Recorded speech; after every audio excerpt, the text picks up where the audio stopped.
Hey guys, so the other day I sent this tweet out where I said, this month marks 15 years since I left my comfortable job at corporate America and I went broke and foreclosed on my house. I bounced back, made my first million 18 months later. Since then, I've traveled to over 100 countries and I've built a life on my own terms. And that led me to this video idea, which is 15 of my top lessons that I've learned as an entrepreneur over the past 15 years. And the first one, lesson number one, is actually right here. It was too risky to not do it. Um, it's too risky in life to not take action. If you're working a job that you hate or you're doing something that's unfulfilling, you can do what Tim Ferriss calls fear setting that makes everything less scary. Basically, what that is in a nutshell is you look at where you are right now and how permanent that situation is and what the worst case scenario would be if you actually chased your dreams and did what you want, and what that worst case turned out to be. How permanent was that? And you'll typically find out that you can bounce back from the worst that the world can throw at you, and it's actually riskier to sit in a quote unquote comfortable situation that you're unhappy with than actually chase what you really fucking want. Okay. Now, the second lesson is don't blindly follow the herd. Look for blind spots that everybody has, right? And especially in the markets, we've seen this, but so many people just have this herd mentality. And I like this little meme that says, I don't know where we're going, but from the look of this crowd, it's got to be good, right? Everybody's rushing. And we've seen this not just in financial markets, but you see it in like biz opportunities. Like, there's always a flavor of the year. One year it's drop shipping. Another year it's, I don't know, ICOs, right? There's always this hot flavor of the year where all these people that are constantly jumping from business idea to business idea are always looking to chase what the herd is doing. But usually by the time something's popular and everybody's doing it, there's really no opportunity there, or it's just been beat to death and a lot of the profits have been competed away, right? So lesson number 3 would be to learn and stack high value transferable skills, meaning skills that aren't tied to just one job, things like sales, coding, marketing, right? These are things that as you stack them over the course of many years and you get really good and you build these skills, your value just goes up. And your ability to make money from nothing, it just becomes easier and easier to do. Number 4 is when things are at their hardest, remember that the diamond could be 1 inch away. And I like this graphic. It shows a guy that has been digging in a mine and he just got frustrated and he gave up, like 1 inch away from the diamonds. And then here you have another guy, just busting away, and it's unclear what he's going to do. But I've actually almost made this mistake many times.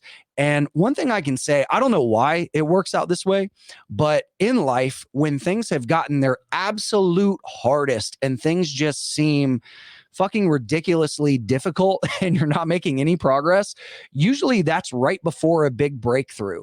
And there have been several times, like in the crypto world and in other software businesses I've had, where I've gotten to a point where I'm like, I'm just over it, or this is so difficult, or there's so many challenges that once I've persevered, it's like the big paydays came. And you can almost see that reflected in the price of crypto and market cycles, right? Where when prices are super low and everybody's depressed, that turns out to be the best time to buy. So you can take that same mentality and use it in business too. It's like when things look their absolute worst or their hardest, you may be just 1 inch away from the diamonds. So don't give up. Number 5 is cut out energy drains, meaning toxic people that try to make their problems your problems. We all have that one friend that's always working on the next business idea, calling you up, trying to waste your time, telling you all this shit that they're so excited about. And then it seems like every 3 to 6 months, they have a new idea or something new that they're chasing. When you ask them, well, what happened to that other thing? Oh, it didn't work out, but I'm super excited about this, right? Those are like just energy draining toxic people, or people that love drama, that just love to gossip and bring bullshit into your life. I wish I was more just brutal about this in my early 20s. I let way too many people get away with this for way too long. And you can try to be the nice person and supportive, but you have to realize when someone is just toxic and that's just the way they are and they're not going to change. And it's not up to you to change them, right? And the longer you allow that to go on, the more opportunity cost you're going to face because you're spending time on these low value people that just really aren't ever going to do anything. Number 6 is if you're starting with little to no capital, then start building a simple, low risk business model to generate cash fast, right? Everybody's got the next big app idea or big blockchain idea or whatever. But if you're starting from zero, you need capital to make any of those higher risk, longer term plays actually work out. And I'll show you this picture. It's pretty fuzzy, but this is actually a picture of me here on the right-hand side in high school. I had a mobile detailing business. And at the time, we used what was called the waterless car wash because it was this product that was basically a spray bottle and you didn't have to have a big truck with these big water tanks. So I looked at that as a way where I'm like, I have my little car. I can like get a vacuum cleaner and go to companies that have fleets of cars and just offer to detail their cars. And it was slow going at first, but eventually I started making more money in high school than my teachers were making. I was making like a full-time living after school and on the weekends. And again, this was from the most just basic, simple business idea, but I worked my ass off, right? And I learned a lot of hard lessons, right? I didn't do everything perfectly. Like I made a lot of mistakes. I lost some money. I pissed off some clients. I hired the wrong people. Like I had to learn all of those really difficult lessons early. But the earlier you can learn those lessons and in the lower risk situation you can learn those lessons in, the better you're going to be off. So don't ever feel like you're above doing a business that is hard work that can generate cash, because odds are if you're out there hustling and doing one of these like just really tough businesses, you're probably making money, more money than a lot of people that are working on these big ideas, right? We've seen other people talk about, reselling. Like my really good friend, Ryan Roots, is a reseller, right? And he's found a niche in t-shirts and makes 6 figures a year doing reselling, garage selling, doing wholesale, things like that. Like there's so many ways to generate cash, but focus on that, right? Like if you have a business and you haven't generated cash flow in more than 3 months, what the hell are you doing? All right. Also, avoid permanent capital loss. Cap your downside. Again, going back to the idea of like keeping business ideas very simple, there's no reason to take on massive amounts of debt or raise millions of dollars when you're first getting started, right? I'm an angel investor. I invest in startups, but I can tell you, after watching hundreds and hundreds and hundreds of pitches, I would say 80% of the people that actually pitch to angel investor groups don't need to raise capital. They just need to go out there and get fucking sales, right? Sales cures all. And you don't need millions and millions in startup capital to get the ball rolling. Now, once you get traction and you're like, hey, I need capital to scale faster and to grow my company larger and faster than I could without that capital, that's one thing. But if you're going to go into an angel investor pitch meeting and say, hey, listen, yeah, we're pre-revenue. And yeah, by the way, on the slide deck, we have a 6-figure salary for ourselves, kind of worked into the numbers here. That's bullshit, right? You're going to get laughed out of the room every time. So don't take on large forms of debt and always cap your downside by earning capital first. Number 8 is what I call my 30-to-1 rule. Okay. This says that if you double your business capital every year for 5 years, every dollar today is worth about $30 5 years from now. So get in the mindset of thinking like that. And again, you're not going to go in and invest into the stock market and double your money every single year or crypto or whatever. I'm talking about taking capital and actually putting it to work in a business that you control. That is usually going to be your best ROI, where you get the highest returns. Yeah, you could invest in some shit coin that goes 1,000x or whatever and build wealth there. But what I'm talking about is actually putting effort in and doubling your money every year in your own business. Now, when you get to tens of millions or hundreds of millions of dollars, right, doubling your money every year is less and less feasible. But when you're starting from nothing and you're trying to get to low to mid 6 to 7 figures, it's absolutely possible to double your business capital every year for 5 years. And I'll just show you an example of what that looks like, right? So this is the typical compound interest calculator, where if you start with $1,000 and you double it every year, you're going to have about $30,000. So when you're looking at an opportunity cost, like, do I buy that nice brand new truck that now, even F-150s are pushing like 70 or 80 grand, right? Or do I buy this house that I can barely afford? Or do I fly business class instead of economy, right? Or do I go out drinking with my buddies instead? Whenever you look at like bottle service at a club, if you're like, all right, that's going to cost me $1,000. Well, is that $1,000 better served in my business, where I could take that and turn that into 30 grand 5 years from now, right? If you start thinking that way, you're going to be less tempted to blow money on shit that really doesn't matter, right? Number 9, actions compound. So what I like to do is what I call 90-day sprints, where I work really hard for 90 days if I'm working on something new before I assess any results, right? A lot of people have short-term-itis, where they work really hard for a week or two, they don't see results, they get frustrated and they give up, right? Give it at least 90 days, guys. Nothing worth doing is you're not going to find success in a couple of weeks with anything that it really requires like a lot of growth. Number 10, differentiate between high value tasks and low value tasks, right?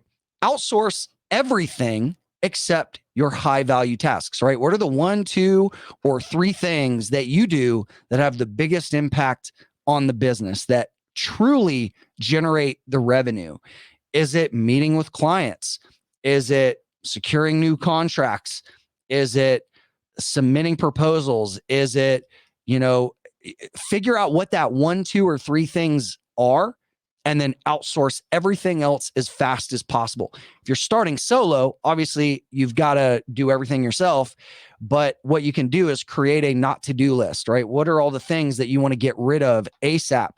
And the first hire, the first person that you bring on, should immediately start doing those tasks that take up the most time and have the least ROI, right? That's where you really, really can hyper growth your own productivity. Number 11 is what I call the 10, 20, 70 time split. Okay.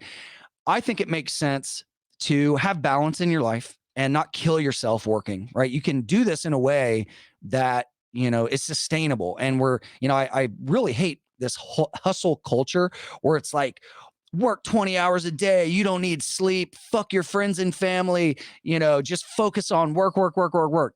You're going to burn out. You're going to hate your life. Don't do that. All right. The 10, 20, 70 time split is outside of sleeping, eating, and moving around.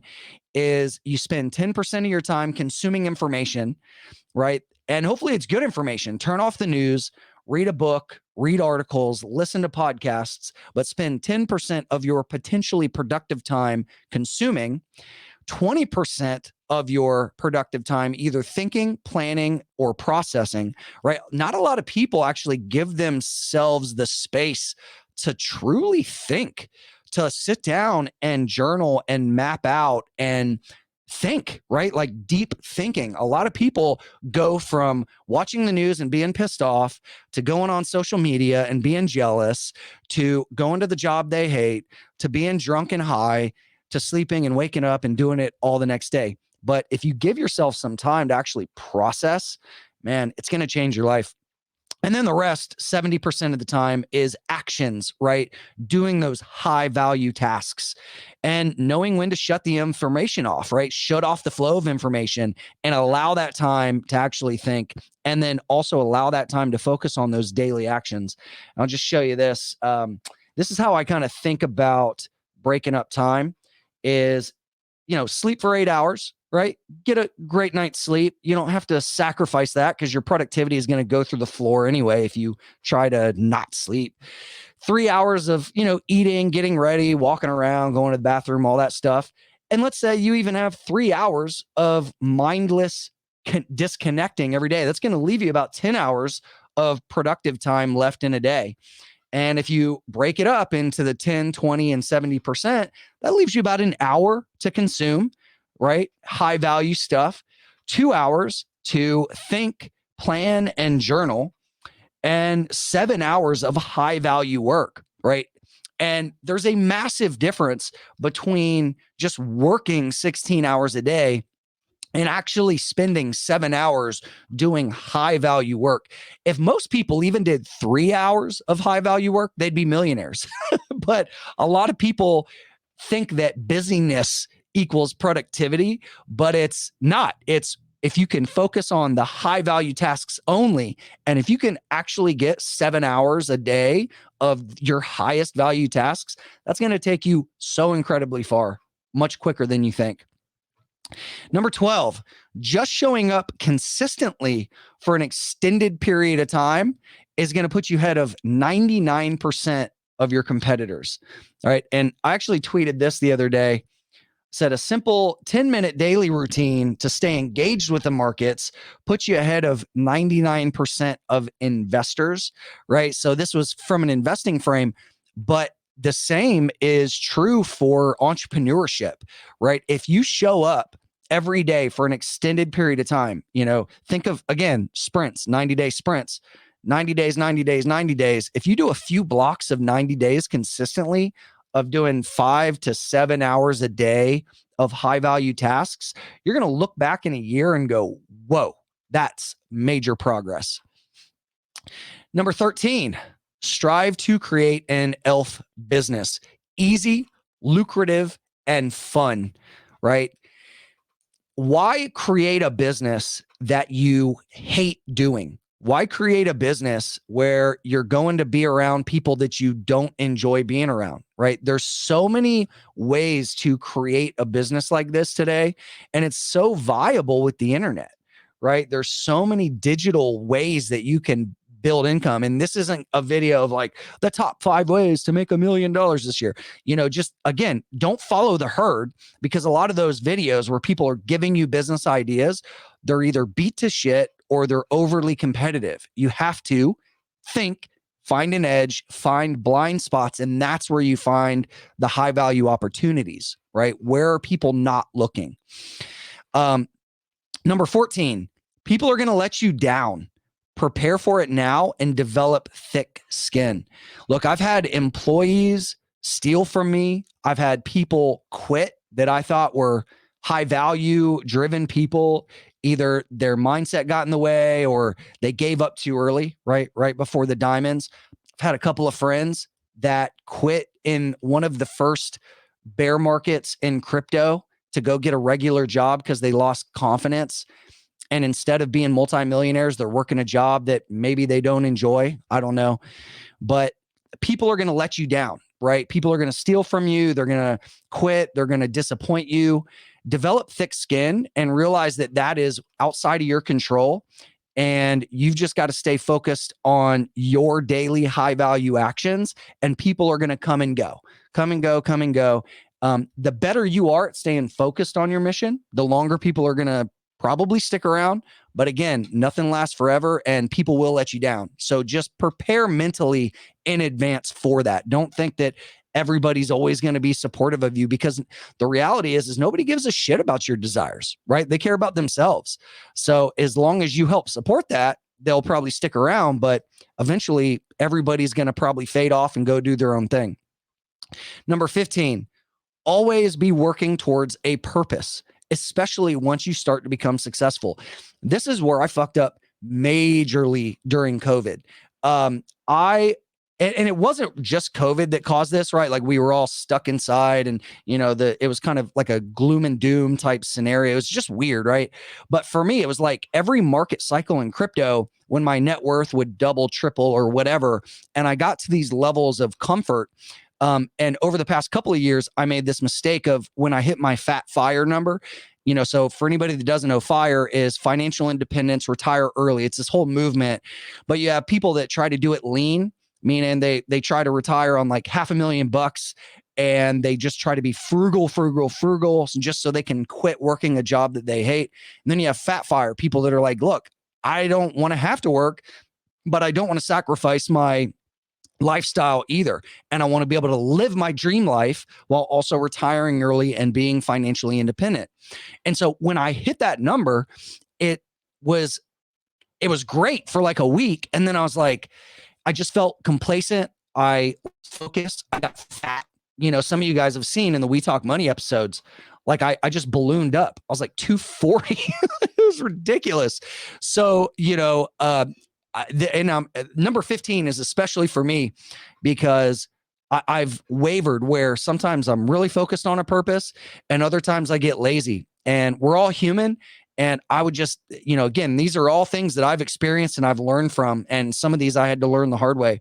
But this is, I think the most important thing is no matter what you're doing, no matter if you've already hit your financial goals or if you're dead broke or somewhere in the middle, staying focused on a purpose matters, because without that, life just gets boring and it can lead to depression and laziness and alcoholism and just a downward spiral of bad things. And so this is something that I'm staying focused on this year, and hopefully it can maybe give you a little bit of inspiration or motivation or whatever you need to get a kick in the ass to get moving towards your purpose. But I hope this was helpful, guys.